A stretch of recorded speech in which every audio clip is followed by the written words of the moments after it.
बिस्मिल्लाहिर्रहमानिर्रहीम। हम एमसीक्यूज़ कर रहे थे, तो आपने 3 चीज़ें करनी है, पुरानी वाली 3 चीज़ें। सबसे पहले आप वॉल्यूम को बढ़ा लेना, फुल स्क्रीन कर लेना, वीडियो की रेज़ोल्यूशन को 720p के ऊपर कर लेना और अगर 1080 पे हो तो उस पर भी कर लेना अगर हो तो। लास्ट में नॉइज़ को इग्नोर मारना। अब नेक्स्ट एमसीक्यू कर रहे थे 17 एमसीक्यू। यहाँ पे बताया हुआ है कि जो मैक्रोफेजेस होते हैं आर्टीरियल वॉल में वो फैटी थे, लिपिड फील्ड थे, फोम सेल्स बन के थे। प्रीवियस वीडियो में हमने ये पढ़ा था कि जो एलडीएल है इसकी ऑक्सीडेशन होती है तो बनता है ऑक्सीडाइज एलडीएल। कौन कौन से फैक्टर हैं जो एलडीएल को ऑक्सीडाइज एलडीएल बनने पे मजबूर कर देते हैं? Super oxide, nitric oxide, hydrogen peroxide, दूसरे ऑक्सीडेंट मॉलिक्यूल। जबकि vitamin E, ascorbic acid, beta carotene ये क्या करते हैं? ये इसकी ऑक्सीडेशन को ब्लॉक कर देते हैं। जब ऑक्सीडाइज एलडीएल मैक्रोफेज इनगल्फ करता है तो वो बन जाता है फोम सेल। जो ट्रांसपोर्टर्स होते हैं यहाँ पे दो तरह के ट्रांसपोर्टर्स होते हैं। एक होती है low affinity non specific non regulated. जो low affinity non specific non regulated वो होते हैं स्कैवेंजर रिसेप्टर होते हैं। जबकि हाई एफिनिटी वाले रिसेप्टर लेकिन जो स्पेसिफिक होते हैं और जो डाउन रेगुलेट हो सकते हैं, ठीक हो गया, वो होते हैं एलडीएल रिसेप्टर। तो यहाँ पे जो रिसेप्टर होते हैं वो है स्कैवेंजर रिसेप्टर। तो स्कैवेंजर रिसेप्टर A1 इनकी कांस्टेंट एक्सप्रेशन की वजह से हमें देखने को मिलता है।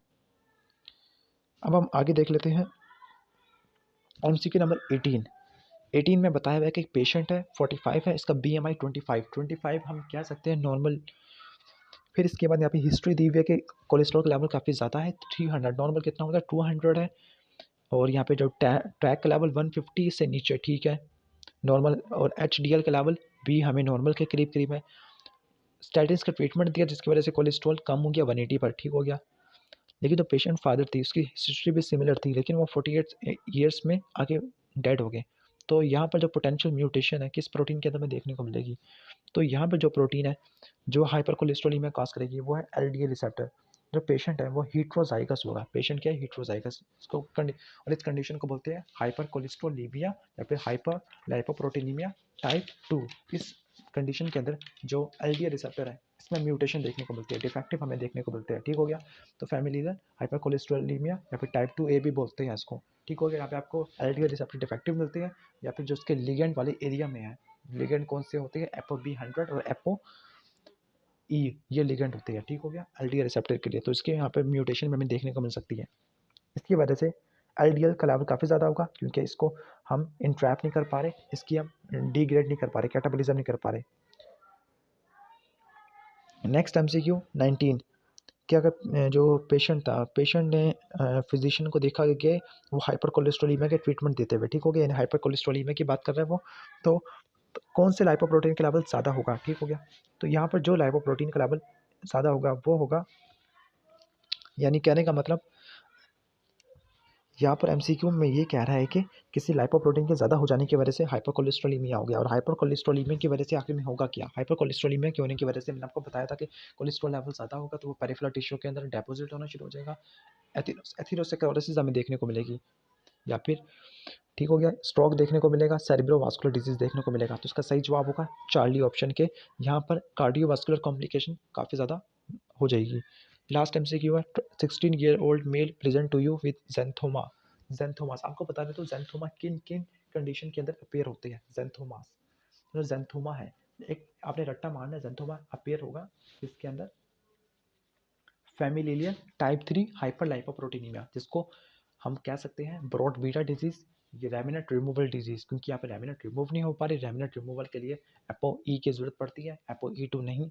ApoE2 होगा लेकिन ApoE3 नहीं होगा जो काम का था, इसकी वजह से रेमिनेंट रिमूव नहीं हो पाएगी। तो यहाँ पे जेंथोमा देखने को मिलता है, जेंथोमा देखने को मिलता है। अगर हेपेटिक लाइपेज डेफिशिएंट हो तो यहाँ पे भी जेंथोमा देखने को मिलेगा। तो आपने जेंथोमा रट्टा मारना है हेपेटिक लाइपेज की वजह से और होगा ApoE की डेफिशिएंसी या ApoE के म्यूटेशन की वजह से कि ApoE2 आ गया और ApoE3 खत्म हो गया, तब यहाँ पे जेंथोमा देखने को मिलेगा।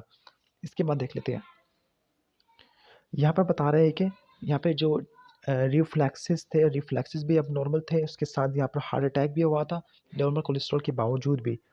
यहाँ पे प्लांट स्टीरोल का काफ़ी ज़्यादा लेवल देखने को मिल रहा है। तो मॉलिक्यूलर डिफेक्ट हमें कहाँ पे किस प्रोटीन के अंदर देखने को मिलेगा? तो जो ApoB100 जो हमने कहा था जो HDL है, HDL पेरिफेरल टिश्यू से कोलेस्ट्रॉल को लेता है कुछ स्पेशलाइज प्रोटीन के जरिए, वो भी ABC वाली थी। और मैंने ये बताया था शुरू में जो प्लांट स्टीरोल या फिर फाइटोस्टीरोल ये काफ़ी ज़्यादा पुअरली एब्जॉर्ब होते हैं। ये ना सिर्फ खुद एब्जॉर्ब नहीं होते, बल्कि ये जो डाइटरी कोलेस्ट्रॉल इनको भी एब्जॉर्ब नहीं होने देते।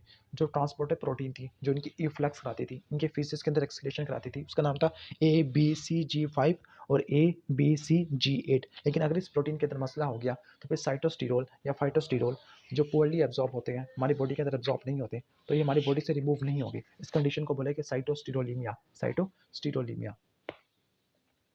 और अगर ये डाइटरी जो प्लांट स्टीरोल है, प्लांट स्टीरोल भी बिल्कुल वही काम करते हैं अगर ज़्यादा हो जाए जो एनिमल कोलेस्ट्रॉल या फिर नॉर्मल कोलेस्ट्रॉल करता है, यानी कार्डियोवास्कुलर डिजीज और हार्ट अटैक कॉज करते हैं। तो यहाँ पर जो मेन मसला होगा वो ABCG5, और दूसरी जो प्रोटीन है उसका मैंने बताया था ABCG8। तो G5 और G8 का आपने याद कर लेना। ये जो प्रोटीन्स होती है ये प्लांट स्टीरोल, फाइटोस्टीरोल या बीटा साइटोस्टीरोल इनकी एब्जॉर्प्शन नहीं कराती, बल्कि खुद इनकी एब्जॉर्प्शन नहीं होती, ये डाइटरी कोलेस्ट्रॉल इनकी एब्जॉर्प्शन भी नहीं होने देते, जिसकी वजह से ये एफिशिएंट होते हैं कोलेस्ट्रॉल लेवल को कम करने में। लेकिन अगर इनकी ट्रांसपोर्ट मैकेनिज्म डिफेक्ट हो जाए, ABCG5 या ABCG8 इनके जीन के अंदर म्यूटेशन आ जाए, तब हमें साइटोस्टेरोलीमिया देखने को मिलता है और हार्ट अटैक होने के चांसेस भी काफ़ी ज़्यादा हो गए। तो ये था बेसिक ओवरव्यू, और इस तरह हमारे MCQs खत्म हो जाते हैं। तो अगर वीडियो पसंद आई है तो उसको लाइक कीजिएगा और चैनल को जो सब्सक्राइब कर लीजिएगा अगर नहीं किया हुआ। Thanks for watching this video. Allah हाफिज़।